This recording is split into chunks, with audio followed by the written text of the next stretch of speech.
Okay, it's Bruce from A1 Pest Control. We're doing an install of the Trelona baiting system.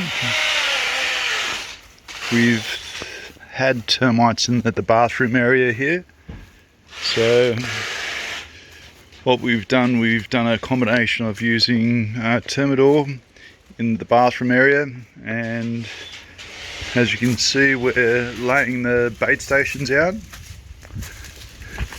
in the soil areas around the house, just to make sure that if there's still a colony in the area, that the bait stations will take care of that sort of problem.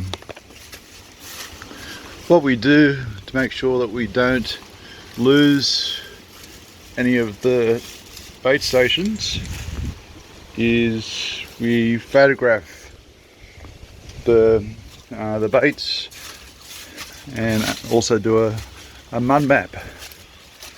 So I'll be using this video as well, just to remind myself where we are positioning the baits, because quite often they get covered over with soil, and leaf litter just get overgrown, so it's easy to do, so everyone knows where they are. So it's Bruce from A1 Pest Control in West Pennant Hills.